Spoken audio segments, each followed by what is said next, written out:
अस्सलाम वालेकुम दोस्तों, कैसे हैं। तो आज 1 मई है, मज़दूरों का आलमी दिन है।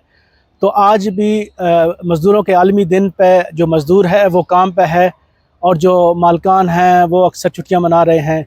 या अगर हम इटली की बात करते हैं तो इटली के अंदर जो तो अच्छी जगहों पे काम कर रहे हैं, आज वो छुट्टी को एंजॉय कर रहे हैं। और आज हमारे जो मज़दूर हैं वो आज भी काम कर रहे हैं, और अगर उनके मालकान जो हैं वो अच्छे नहीं हैं, वहाँ देसी हों या मकामी हों, जो भी हो, तो आज भी उनको वो ना तो डबल सैलरी या 50% ज़्यादा कुछ देंगे, एक आम दिन आज भी गुजार देंगे। तो मज़दूर आज भी उसी तरह है जैसे आज से कई सौ साल पहले जब इस तारीख़ का आगाज़ हुआ। इसमें कुछ इस्लाहत हुई हैं, लेकिन फिर भी आप ये नहीं कह सकते कि मज़दूरों को तमाम हकूक़ मिलते हैं। हाँ, वो पाकिस्तान हो या यूरोप हो, या अगर हम इटली की बात करते हैं तो तब इसमें आज मैं दो शोबों पे बात करना चाहूँगा। जो इटली के अंदर पाकिस्तानी जब नए आते हैं, या जो कम पढ़े लिखे हैं, या जिनको ज़बान बिल्कुल नहीं आती, तो वो ये समझते हैं कि ये दो शोबे ऐसे हैं जिसमें अपनी दिहाड़ी स्थान लगा के अपना थोड़ा ख़र्चा पानी जो है निकाल सकता है। काम है पब्लिसिटी, यानी कि आप एडवर्टाइजिंग जो का पेपर जो है वो साइकिल पे या अपने बैग में, तो जो लेटर बॉक्स होते हैं घरों के, उसमें डालते हैं। ये तकरीबन आपको वो कई हज़ार देते हैं, और आपने पैदल चलना होता है हर घर में, हर गली में, जो भी फ्लैट होते हैं उनके दरवाज़े खुलवाने दर दर पे आप जाते हैं। मजबूरन आप ये काम करते हैं कि ये को बहुत अच्छा काम नहीं है, इज़्ज़त वाला भी नहीं है, क्योंकि लोग अब इतने तंग हैं कि जब आप दरवाज़ा नॉक करते हैं तो वो आगे से आपको बातें भी सुनाते हैं, क्योंकि घरों के अंदर बुज़ुर्ग होते हैं, तो वो डिस्टर्ब होते हैं बार बार कि पब्लिसिटी। अब तो पब्लिसिटी का नाम लें तो अक्सर जगहों पर वो दरवाज़े भी नहीं खोलते। और दूसरा काम है एग्रीकल्चर का, जो हमारे बहुत से लोग ये काम करते हैं। तो इसमें भी आपको 30-40 यूरो, 5 यूरो घंटा, कुछ 6 यूरो को 6.5 यूरो देता है।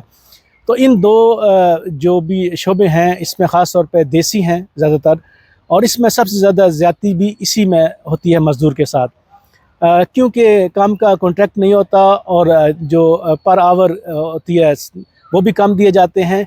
और खुदा न खास्ता आप बीमार हो जाएं तो आपको वो जो बीमारी का आपको पता है कि इटली के अंदर मलातिया उसे बोलते हैं। आप अगर बीमार होते हैं और आपका जो कॉन्ट्रैक्ट होता है उस हिसाब से पर डे के आपको पैसे मिलते हैं। लेकिन अगर आपका कॉन्ट्रैक्ट काम का अच्छा नहीं है, और आप टैक्सेस नहीं देते, तो जब अगर आप बीमार हो जाते हैं तो वो आपको उसकी पेमेंट नहीं की जाती। तो इसका हल ये है कि आप जब भी, अगर तो शुरू में आप आए हैं और अगर आप नए हैं और आपको ज़बान नहीं आती, तो आपने कुछ महीने काम किया, तब तक आप कह सकते हैं कि ठीक है। लेकिन अगर आपको कई साल हो गए और अभी तक आप एग्रीकल्चर का काम कर रहे हैं या पब्लिसिटी का काम कर रहे हैं, और आपके पास कॉन्ट्रैक्ट भी नहीं है, और आप वही 30-40 यूरो, 50 यूरो की दिहाड़ी लगाते हैं, वो भी कभी बारिश हुई तो आपकी दिहाड़ी नहीं लगी, तो आप ये सोचें कि आप बहुत नाकाम है। काम देने वाले को हम कसूरवार कह सकते हैं, लेकिन काम लेने वाले का भी कसूर है। उसके पास तमाम दरवाज़े खुले हैं, वो अपने आप को अच्छा तैयार करे, कोई लाइसेंस करे, कोई कोर्सेज़ करे, कोई ज़बान सीखे, और अच्छी जगह पर काम करे जहाँ उसको अच्छी तनख्वाह मिले।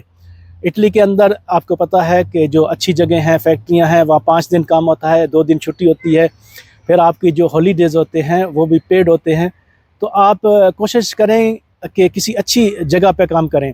अच्छा, इसमें जो मज़दूर के साथ ज़्यादती है वो सिर्फ देसी नहीं करते, उसमें लोकल भी हैं कुछ, तो लेकिन इनकी तादाद ज़्यादती करने वालों में लोकल में कम है, और हमारे देसियों में अक्सरियत जो है वो मज़दूर को पूरे हकूक़ नहीं देती।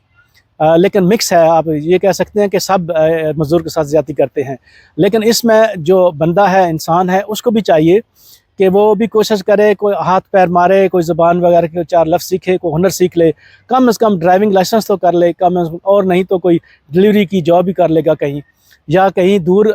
देखें, जब आपके पास ड्राइविंग लाइसेंस होता है तो आपको जो काम देने वाले हैं वो शहर से बाहर भी, अगर वहाँ पर वेयर हाउस है तो आपको दे देते हैं, आपका प्लस पॉइंट होता है। तो ड्राइविंग का आप अक्सर मुझसे सुनते हैं, जिस भी मौजू पे मैं बात करता हूँ ड्राइविंग का मैं बहुत जिक्र करता हूँ, आप इसकी अहमियत से अंदाज़ा लगा सकते हैं। तो आज यौम मज़दूर के साथ आज भी ज़्यादती हो रही है।